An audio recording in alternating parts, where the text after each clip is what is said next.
mesdames. Bonjour. Bonjour à tous et bienvenue et merci d'être sur Yana Santé, l'émission de santé qui vous dit sur la Guyane. Alors aujourd'hui, nous accueillons deux infirmières libérales guyanaises, Madame Jocelyne et Marie-Laure. Bonjour. Bonjour. Bonjour. Bonjour. Alors, est-ce que... Bon, on va se tutoyer, hein, voilà. Bon, est-ce que tu peux te présenter brièvement, Marie-Laure, s'il te plaît? Alors, moi, je suis infirmière libérale depuis 1987 en Guyane. Et j'ai été diplômée en 85. Ça fait un petit moment. Voilà. Ouais. D'accord. Et toi, Jocelyne? Alors, moi, je suis infirmière libérale en Guyane depuis 88. Voilà. Et je suis diplômée, ça se compte plus les années. Bon, ça se compte plus. Mais en tout cas, tu es une infirmière aguerrie, on va dire. Vous êtes toutes les deux des infirmières aguerries. Oui. Ok. Eh bien, merci. Alors, est-ce que vous pouvez nous dire un petit peu qu'est-ce qui a motivé votre choix pour cette profession, en fait?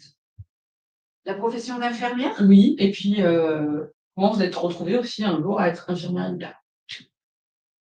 Alors, moi, j'étais infirmière d'abord à l'assistance publique pendant des années en pédiatrie, parce que j'ai toujours souhaité travailler qu'avec des enfants. D'accord.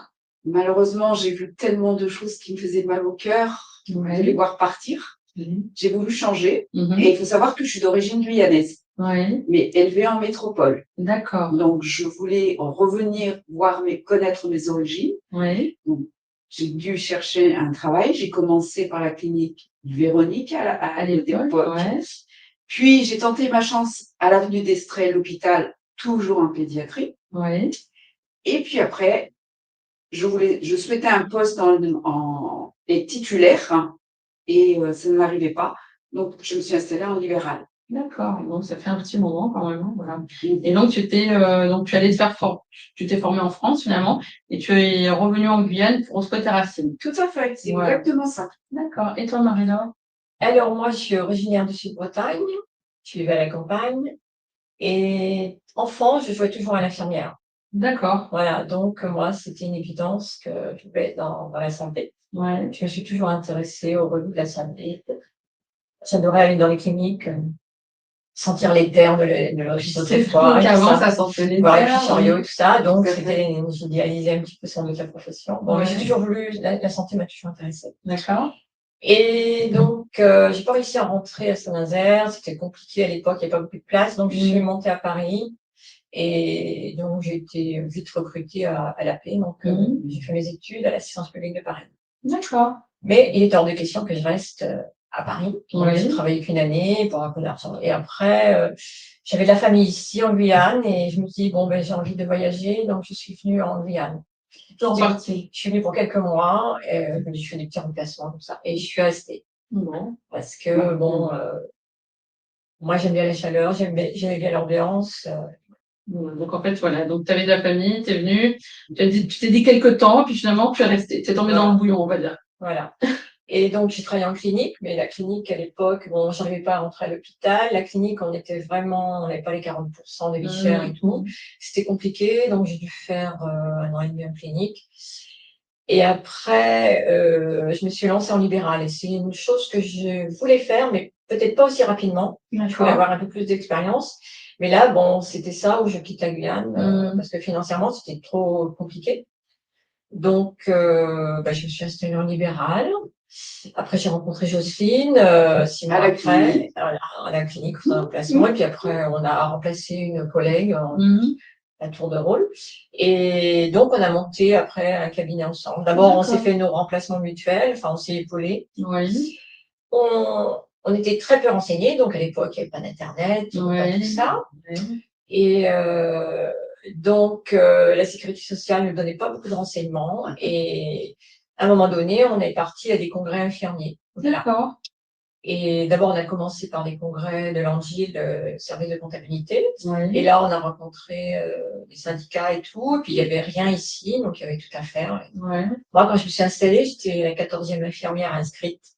À l'époque, c'était la DAS. À la DAS, oui. Voilà. J'ai connu ça. En tant que libéral. J'ai connu ça aussi. Quand t'arrives. Quand je me suis inscrite à la DAS à l'époque. Voilà. Et c'est comme ça que je me suis lancée dans l'infirmière libérale. D'accord. Et depuis?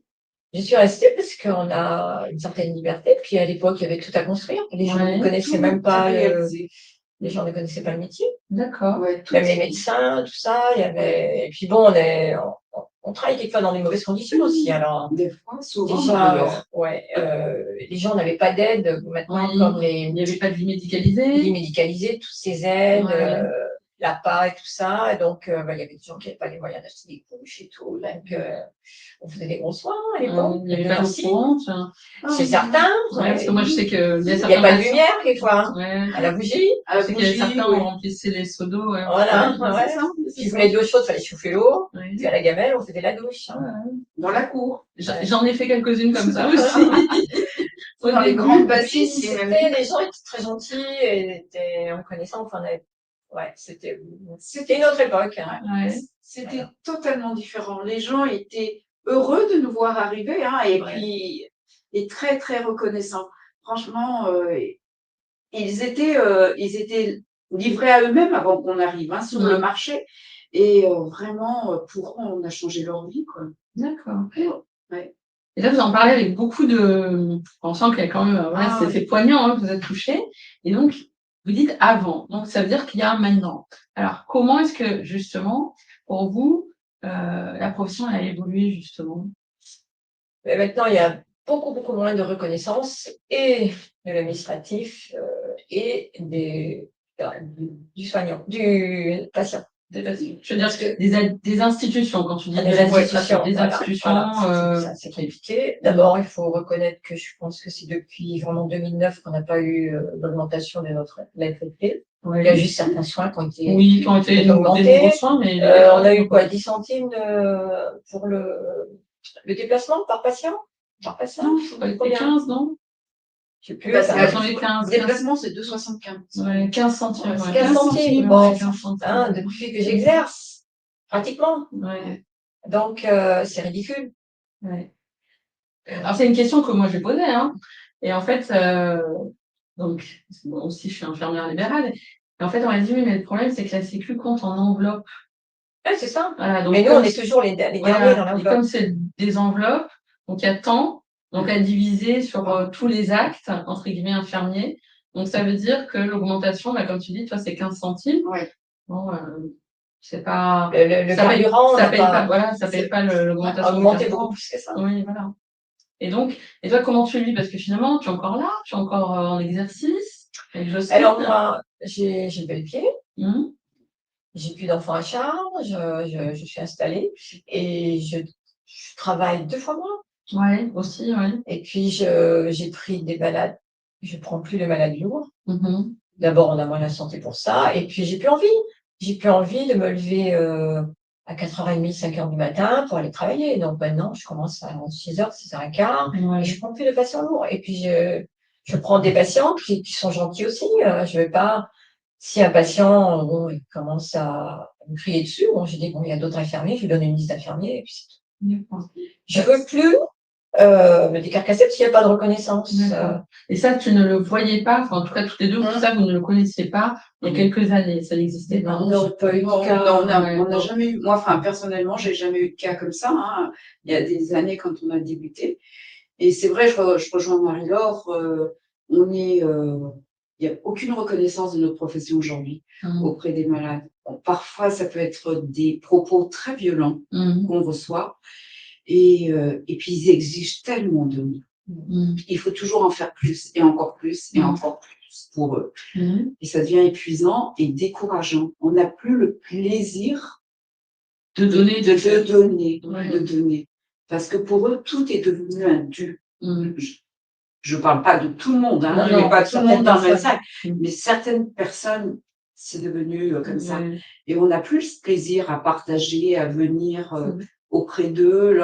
On fait nos soins correctement, ça on continue. Et je suis comme Marie-Laure, on choisit nos patients. Voilà. Avec qui on a des affinités, et que ça se passe bien, et qu'on a le plaisir à venir. Et qu'on échange. Mais sinon, on n'est plus à la course à l'argent. Je vais faire tête basse pour garder le patient. Même si s'ils nous respectent pas, non, je suis pas là. Non, Je dis moi, non. c'est le respect aussi. Et je pense que tout le monde devrait faire comme nous. Alors, c'est vrai que pour les jeunes infirmières, ils ont beaucoup plus de charges que nous, familiales et tout. C'est compliqué. Parce qu'on a l'impression, en fait, quand on vous entend, finalement, parce que bon, on idéalise, on a toujours cette image que les infirmières libérales gagnent beaucoup d'argent. Non, pas du tout. Et quand je vous entends, ça n'a pas l'air d'être tellement ça, quoi. Vous me parlez de charges, vous me parlez de difficultés, de vous lever à 4h30 du matin. Ah non, ouais, mais non, Ah, si, moi, je me 5 lève heures. toujours, moi, je me lève, mais moi, je suis une lève-tôt, de toute façon, Ouais. alors il n'y a pas de C'est vrai, problème. c'est des journées à rallonge, en fait, Ouais, qu'on compte. c'est ça, c'est des journées à rallonge. Enfin, c'était parce que moi, j'ai le pied. Oui, Et rarement. Et puis voilà. Non, même quand je partais en vacances, le malade, c'est un maladie. Ah, qu'est-ce que tu m'as ramené comme cadeau? C'est un dû. Ah oui, Parce ça, qu'une c'est fois, je peux pourtant- faire un petit plaisir, ça m'est déjà arrivé, faire un grand voyage, puis je leur ramène une petite chose. Ouais. Mais après, c'est un dû. À Noël. Alors que normalement, moi j'ai connu en France, dans les hôpitaux, quand des patients qui venaient, ils partaient, c'était le moment de Noël, ils laissaient à l'équipe infirmière, à l'équipe soignante, il y avait une boîte de chocolat. Ouais, c'est vrai. La boîte de chocolat, la bouteille de champagne, C'est vrai. C'est petite vrai. enveloppe aussi. Moi, j'ai été à la maternité, j'ai laissé quelque chose à l'équipe. Oui, c'est vrai qu'en Je France, trouve que c'est une on le voit, reconnaissance. de ramener toujours quelque chose. Eh oui, moi, C'est nous qui apportons le service, Mm. et c'est celui qui reçoit les services qui devrait être reconnaissant. C'est ça, les malades, ils exigent, hein, parce qu'ils nous demandent toujours, alors, c'est Noël, t'as rien pour moi? Ah non, c'est incroyable. Alors qu'on est sur le terrain tous les matins de bonne heure pour eux. Ah oui, mais alors que les malades d'avant, moi je me souviens, ils te donnaient à Noël, moi j'ai une malade, je crois que c'est le plus beau cadeau de la vie qu'on m'a offert. J'ai une malade un jour qui est décédée maintenant depuis longtemps. Et un jour à Noël, j'arrivais, puis elle me dit, tu sais, c'est Noël, Madame Jacob, tu t'en souviens? Qui habitait en face de l'hôpital. Eh bien, elle me dit, tu sais, c'est Noël, mais j'ai pas d'argent et je voudrais te faire un cadeau. Et je dis, mais il n'y a pas de problème, non, je veux pas, je connais tes moyens. Puis elle m'a dit, si, j'ai quand même quelque chose pour toi. Donc, elle m'a donné une orange. Mais cette orange, je vous assure, hein, j'en ai pleuré et j'en ai encore de l'émotion. Parce que c'était énorme pour elle. Ouais, c'était énorme, elle l'a vraiment donné. Avec un amour incroyable. Incroyable. Et je peux pas oublier. Et ça fait ça plus de 20 ans. Ouais, incroyable.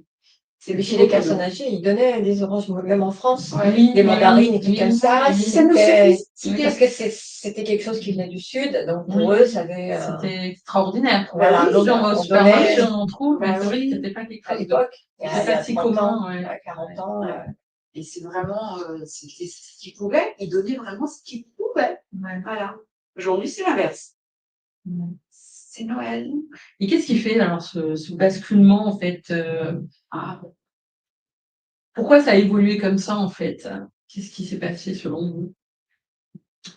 C'est la société qui change. D'accord. La société guyanaise a nettement évolué après les années 93, 94. Avant, moi, quand je suis arrivée, il n'y avait pas de vol, c'était insouciant. C'est tout ouvert chez vous, les personnes âgées. Dans les rues, c'était les portes battantes, il n'y avait pas de souci. Et puis après, il y a eu petit à petit des vols. Il y a eu à l'ouverture de la frontière avec le Suriname après la guerre. Là. C'est là qu'on a vu, il y a eu des camps de réfugiés, tout ça. Et beaucoup de mouvements, beaucoup d'arrivées de migrants, tout ça qui a fait, comme en France d'ailleurs, qu'il faut augmenter la sécurité. D'accord. Voilà, je pense que je pense que maintenant on est plus à faire la course aussi parce que nous ne sommes pas augmentés. Oui. Donc, pour boucler la fin du mois, vous êtes bien obligé de ne pas trop traîner chez le patient et d'en faire plus. Donc, les jeunes, c'est ce qu'ils doivent faire. Je pense qu'ils font la course à l'acte et voilà. Et je comprends, ils sont obligés parce que les charges sociales ont vachement augmenté. Plus les Carpinco, Sécu, tout ça. Alors, la Carpinco, c'est quoi pour ceux qui ne connaissent pas? Alors, c'est la caisse de retraite obligatoire des infirmières libérales. Et entre autres, les kinés. D'accord. Et en fait, les infirmiers, vous cotisent dans cette caisse, c'est-à-dire en ceux qui gagnent, ils vont payer une partie, un pourcentage pour la retraite. Ouais, du chiffre d'affaires, ouais. Et ça augmente énormément, ça a beaucoup augmenté. Ah oui. Et les charges d'URSSAF, allocation familiale, tout ça, ça a vraiment beaucoup augmenté. D'accord. Alors, je vous dirai pas les chiffres, mais on le voit, nous. Enfin, c'est perceptible ce qu'on voit sur le chiffre d'affaires, ce qui reste à la fin, quoi. Plus l'augmentation du prix de la vie. Nous, on partait en vacances autrefois, Souvent. on regardait pas trop, on travaillait beaucoup. C'est vrai Ouais. qu'on faisait 14-15 heures par jour, bon, on était plus jeunes et tout. Ouais. Et puis, bon, on avait envie, ça nous plaisait et tout. Bon, voilà. On faisait beaucoup de kilomètres parce que moi, j'allais jusqu'à Rouvray. Il y a des fois, à l'époque, il n'y avait pas de bac, il n'y avait pas de pont, il y avait un bac. Donc, des fois, on restait bloqué, le bac était en panne et tout. Bon, voilà. Et tu passais avec ta voiture? Oui. Tous les jours. D'accord. Il y avait un bac, hein, pour aller pas avant.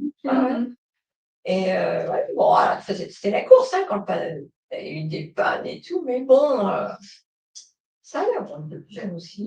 Et pourtant, il n'y avait pas de téléphone portable, Pas du tout. et les gens attendaient, il n'y avait pas de soucis, ça se passait. Ils nous appelaient sur le fixe, Ouais. et puis on leur donnait un rendez-vous. Quand c'était compliqué, on leur donnait un rendez-vous chez un épicier qu'on appelait chez soi, voilà, ou à côté d'une cabine téléphonique. Enfin, il y avait toujours un point de repère. D'accord. Et puis, ils nous attendaient. Ok. Bon, de toute façon, là, il y avait quand même les premiers squats qui commençaient. Moi, j'étais surtout basée sur Matoury, Cognos-la-Mirande, ça commençait. Et puis là, c'était pas goudronné, hein. Il y a des moments où on pouvait pas y aller plus loin, ce sont des puits, on n'allait pas trop loin. C'est de la piste, quoi. Ouais, la piste, on pouvait s'enliser, donc voilà. On faisait beaucoup de pistes, hein. Mais on perdait du temps quand même. Hein. Ah oui. Bon, donc là, quand on râle pour des trous sur les routes de Cayenne, Cayenne, on devrait pas trop râler. C'est rien à côté de ce qu'on a vécu, c'est vrai. Et pourtant, on n'avait pas des 4x4, hein. À l'époque, ça n'existait pas. Moi, j'en ai acheté un à un moment donné. Bien après, oui. J'ai acheté un Land Cruiser parce que je montais sur la montagne de Balata, là. Oui. J'avais des sacrées cornières et tout. Et là, donc, j'avais été obligée de prendre un 4x4. C'est vrai qu'on dit que les infirmières roulent en 4x4, mais là, j'étais obligée. Surtout que j'avais eu, avec une autre berline, j'avais eu, au moment d'une inondation à Cayenne, j'avais pris l'eau et ma voiture était restée là. Hein. Ma voiture, elle avait 2 ans. Hein. Alors que t'as 8, en plus, la voiture, c'est quand même. C'était trop bas. Donc après, je me suis dit, la prochaine voiture, je prends quelque chose d'un peu plus costaud. Ouais. Peut-être plus haut. Ouais, c'est tout à fait. Voilà. Donc maintenant, bon, je n'ai plus besoin de 4x4 par rapport à la tournée que je fais, mais voilà, c'était à l'époque. C'était nécessaire, ouais. Il fallait s'adapter aux conditions climatiques, au terrain. Voilà, qui n'était pas simple. Il n'y avait pas de lumière partout, hein. Ouais. Et la vie était moins chère, donc les tarifs étant les mêmes qu'aujourd'hui, on avait quand même un pouvoir d'achat nettement supérieur. D'accord. Nettement supérieur. J'ai pu faire des économies à l'époque, voilà. J'étais en vacances, on n'était pas là à se dire, oh là là, comment je vais faire en rentrant. On arrivait à mettre de côté chaque mois, et pour pouvoir en partir en vacances tranquillement. Maintenant, vous partez en vacances, vous surveillez le compte en banque. Si quand vous rentrez, parce que vous n'avez pas de paye, hein, quand on est libéral, si on est malade, si on est en vacances, pas de paye. Donc, il faut prévoir tout ça. D'accord. Donc, il faut être beau gestionnaire. Ouais. En fait, la gestion, c'est essentiel. Voilà. Et être en bonne santé. Aussi. Oui, tout à fait. Donc voilà, donc les qualités d'une bonne infirmière libérale, être bonne gestionnaire, bien santé, multicasquette, être empathique, gentil. Oui. Et quoi d'autre? Mais avoir du caractère quand même pour pas se faire marcher dessus quand même. D'accord. Oui. En fait, voilà. Disponible quand même. Il faut être un peu disponible à l'écoute. 14 heures de travail aussi, c'est quand même. Ah, mais c'était différent. On pouvait les faire, hein, aux 14 heures. Ouais, on avait un peu d'embouteillage, mais pas autant que maintenant. C'est pas comme maintenant, aujourd'hui, où il y a énormément d'embouteillage. Ouais. Et oui. Puis il faut être à l'écoute du malade. On avait le temps aussi de les écouter. On avait le temps. Aujourd'hui, il faut faire vite, quoi. Ouais. Parce que, si on veut rejoindre les deux bouts, je pense qu'on a pu passer autant de temps. Alors nous, bon, on le passe encore avec certains patients parce que c'est des anciens. Mais je comprends que tous les jeunes, là, ils sont obligés. D'accord. Ouais, c'est intéressant quand même parce qu'on se rend compte qu'il y a eu déjà l'évolution, c'est-à-dire de la société, comme tu dis, Marie-Laure, puis aussi de la profession, finalement. Aujourd'hui, qu'est-ce qui fait que? Parce que L'autre jour, j'ai participé à la journée porte ouverte de l'IFS, de l'Institut de formation en soins infirmiers, de Oui. santé, etc. C'était plein, hein. Oui. Ils avaient eu, on était, je crois, à 10h, 10h30, il y avait déjà eu 300 passages. De jeunes qui sont intéressés par la profession. Ouais. Donc, il y a une vraie demande. Donc, en fait, on a l'impression qu'il y a quand même un moment où ça se rencontre pas vraiment entre l'attendu, ce qu'on imagine, ce qu'on pense que ce qu'est le métier d'infirmière et finalement la réalité, puisque vous, maintenant, ça fait plus de 30 ans que vous êtes infirmière, toutes les deux. Oui, ça va aller très loin. Fin 84. Ouais. Oui, ça fait 40 ans. Ouais, même 40 ans. Alors, toi, plus, toi, c'est Ouais. avant moi. Oui. Ouais. Ah oui, moi, c'est plus d'années que je suis infirmière. Ça fera Alors bientôt 40 ans. qu'aujourd'hui, on se rend compte dans les statistiques qu'une durée de vie moyenne dans une carrière d'infirmière, c'est 7 ans. Et ça descend encore. C'est-à-dire qu'aujourd'hui, il y a des services en France métropolitaine qui ferment, pas faute de médecins, faute d'infirmiers. Ça veut dire que les lits ne peuvent pas être armés puisqu'il n'y a pas suffisamment d'infirmières. Donc ça veut dire que les lits ferment, pas parce qu'il n'y a pas de lit, c'est juste qu'il n'y a pas de personnel qualifié pour prendre en charge le malade s'il était dans ce lit-là. Voilà ce qui se passe. C'est-à-dire que dans la profession, quand j'entends ce que tu dis, dans la profession, que ce soit en libéral ou en hospitalier, la profession est devenue difficile à vivre, aussi bien pour la vie familiale que la vie sociale. Tu as ton travail, et tu travailles les week-ends, les jours fériés, il n'y a plus de fêtes en famille, il y a plus ces moyens-là. Et on nous en demande de plus en plus et de plus en plus et encore plus, et il n'y a jamais de fin. Donc, il y a un moment donné, elle change. Et c'est surtout les conditions d'exercer dans les services. Hein. Bon, nous, il y a longtemps qu'on a quitté l'hôpital, mais on entend quand même. Moi, j'ai des amis en métropole, c'est d'anciennes infirmières, mais ils en peuvent plus parce que elles sont. On leur demande toujours plus dans les services, avec moins de moyens, avec du matériel souvent obsolète, qui s'en manque, et des patients qui sont aussi de plus en plus agressifs dans les services. Oui, c'est vrai que les violences, manque de personnel, tout ça, fait que les infirmières, au bout de quelques années, elles sont en burn-out. Donc, je comprends que quand elles rentrent chez elles, le mari va dire, bon, tu changes de métier. C'est sûr. Et moi, je voudrais payer beaucoup plus cher pour retourner dans un service. Hein. D'ailleurs, se plier aux exigences de la hiérarchie alors que on peut avoir une certaine expérience, comment on peut approcher une certaine humanité vis-à-vis du patient et voir certaines choses qui nous horripilent. Je pourrais pas m'empêcher de l'ouvrir. Enfin, je veux dire, il y a un mauvais traitement du patient maintenant dans beaucoup de services. Je pense qu'il y a Moi, j'entends certaines choses. Ouais, en fait, j'ai envie de dire une institutionnalisation. Finalement, c'est ça que tu es en train de dire. Oui, et puis on dit rien aux patients. Enfin, je vois tout ici, le patient, bon, qu'est-ce qu'il t'a dit, médecin, qu'est-ce qu'ils sont? Ah ben je sais pas. Je demande rien, puis ils subissent, les gens subissent, les patients subissent. Oui et non, je suis pas tout à fait d'accord avec toi, Marie. Alors, une catégorie de personnes subissent, mais quand ils savent pas demander les parce que questions. il faut pas oublier qu'en Guyane, on a des populations qui sont différentes.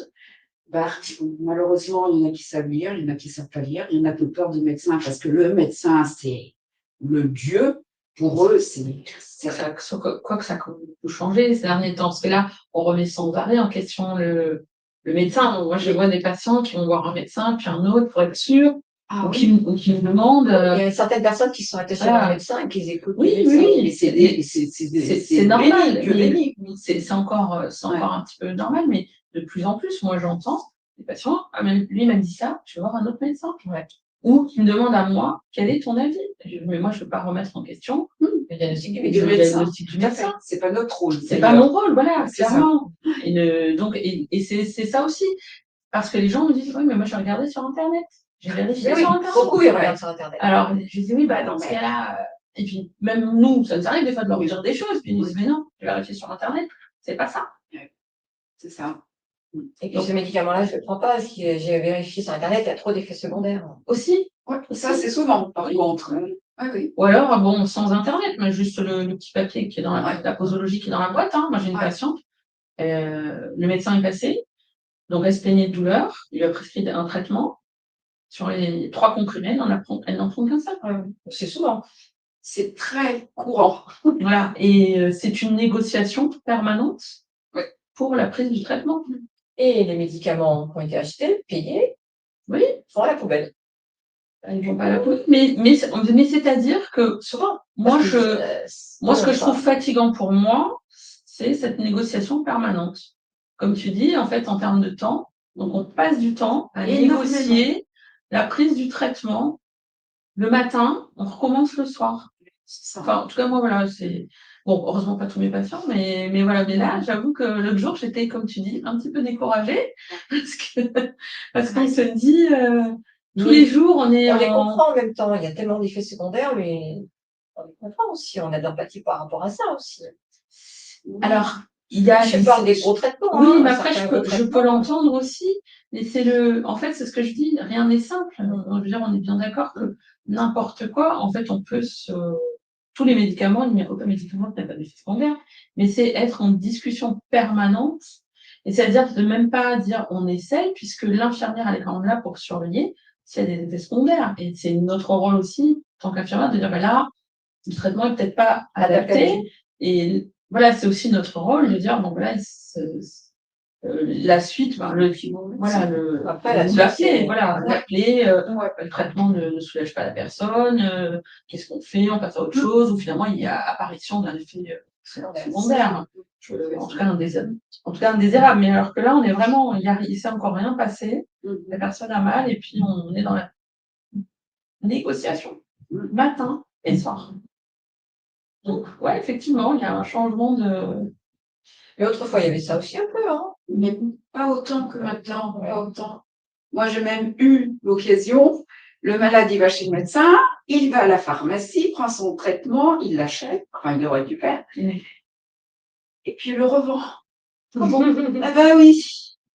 Et donc, j'ai eu l'occasion chez une madame, l'occasion de voir une malade avec un traitement. Je lui dis, mais d'où ça sort ça? C'est pas ton traitement. Et elle le cache vite de ma vue, elle me l'enlève. Oh, okay. J'ai dit, je veux voir. J'ai regardé, j'ai dit, mais pourquoi tu prends ça?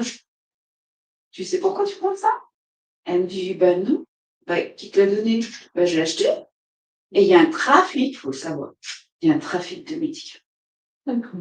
Et moi, C'est des antibiotiques qu'elle prenait. Elle ne savait même pas. C'est que la personne qui lui a vendu, un de ses compatriotes qui lui a vendu, lui a dit que c'était pour le hépatite. Ah, et ça existe. Et oui, mais après, du coup, ça peut créer des interactions, on ne peut pas sûr. contrôler. Et après, on va voir aussi, ben, tu vois, j'ai pris 2 médicaments, finalement, le médicament rend malade, mais en fait, on ne sait pas lequel qui rend malade, parce qu'en fait, on prend des choses qui n'ont pas été prescrites par le médecin. Donc, on est obligé d'avoir un œil d'aigle chez nos malades. Moi, j'ai même eu un autre cas, il n'y a pas très longtemps, hein, au moment des fêtes. Donc, je vais chez une patiente, et d'autres hommes sont là, ils me demandent également de prendre l'attention. Donc, bon, on a un rôle préventif, on le fait et tout, donc l'attention est trop haute et tout. Et ben, je vois que ma patiente lui donne des comprimés pour l'attention. Mais je dis, mais non, il ne faut pas faire ça, il faut qu'il aille voir un médecin.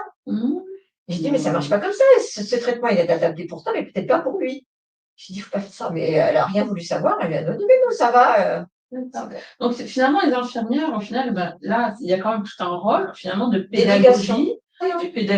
D'éducation à la santé, d'explication de comment fonctionne aussi le système de santé. De secrétaire aussi. Parce qu'on de psychologue aussi. On tombe sur des cas familiaux assez raides. Que ce soit mari, l'enfant et tout, ça m'arrive, hein, il faut prendre les jours. En parle, leur expliquer qu'est-ce qui se passe et tout. Parce que finalement, vous ne soignez pas que le malade, en fait, vous soignez aussi sa famille, l'entourage. Et puis moi, c'était même pas mes patients, c'était l'environnement. La voisine, je se sent pas bien. Et tout, que c'était encore un autre qui était hyper tendu, et puis il commence à me parler de son histoire, donc je commence à comprendre. Puis là, il y a le petit et tout qui est là, donc c'est une histoire de couple. C'est pareil. Donc, j'étais obligée de prendre le petit à part et tout pour déculpabiliser l'enfant par rapport à tout ça, hein, parce que c'était assez chaud quand même. Et aussi, on assume les transports parfois. Oui, ça m'arrive aussi. Ça m'arrive aussi. La cul, où êtes-vous? Non, puis quelquefois, ils n'ont pas le bon de transport, bon, on va le faire. Il ne faut pas trop le dire, parce qu'il ne faut pas que ça devienne une vite. Non, c'est pas souvent, mais Non, c'est pas parce souvent. qu'on essaye de vraiment, c'est quand c'est le cas d'urgence, force majeure, Oui. parce qu'on essaye d'éviter qu'ils soient carrément autonomes et tout. Oui. On veut pas, parce que si on commence à donner ça, on donne un doigt, on nous demande le bras après. Mais c'est arrivé que. Oui, mais c'est vrai que dans la situation, voilà, si les gens ont pas les moyens, voilà, les dans l'urgence, les transports ici en commun étant ce qu'ils sont, très limités. Oui. Donc c'est vrai que. Pour aller chez le médecin, et des fois, on dit bon bah tiens, je vais chez le médecin, kiné, on les dépose. Hein. Ça peut arriver, s'ils sont pas. Bon, c'est pas une habitude, mais ça. Ça arrive. D'accord. Mais finalement, les infirmières, elles font beaucoup de choses en fait en réalité.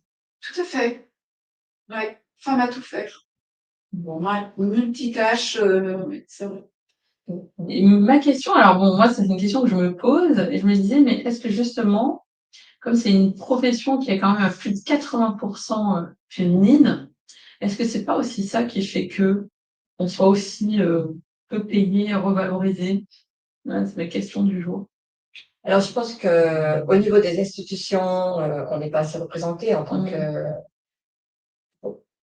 population féminine. On a les enfants, donc on accorde moins de temps à un travail syndical ou autre, associatif et tout, parce que bon, ben, il faut gérer les enfants, les repas, l'école et tout. Il y a le deuxième travail. Nos enfants, ils tournent avec nous. On les récupère à l'école et puis après on fait quelques patients, ils restent dans la voiture. Oui, ils viennent même chez le patient, chez certains quand c'est possible. C'est ça. Tu sais, moi, mes enfants, ils ont été beaucoup chez monsieur et madame Sophie, voilà, bon, qui aujourd'hui sont décédés, mais c'était vraiment la pause, voilà, ils descendaient, ils avaient droit à leur petit jus, s'installer devant la télé pendant que moi je faisais les soins. Et moi, mon fils, il faisait ses devoirs chez les malades pendant que je faisais les soins. Sur un coin de table. Donc, comme quoi, hein, vraiment, mais alors c'est vrai que je vous rejoins dans ce que vous disiez, que les gens étaient très reconnaissants, on faisait partie de la famille. Oui, tout à fait. On faisait partie de la famille.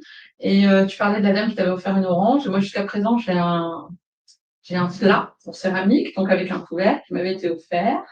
Et jusqu'à présent, la dame à l'époque m'avait dit, tu le garderas, je n'ai pas de fille.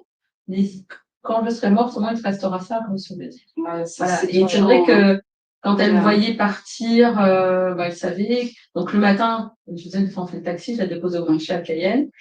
Après mon passage, donc en partant, je la redépose au marché, et faire son marché, puis après elle m'appelait quand elle avait fini, je la ramenais, puis de temps en temps, elle me faisait à manger. Donc, des fois, je partais avec une marmite, avec une gamelle. C'est vrai, t'as pas connu ça, Maria? Moi, oui. Un petit peu, ils donnent des fruits. Ah, il y a un souci? Ouais. Ah,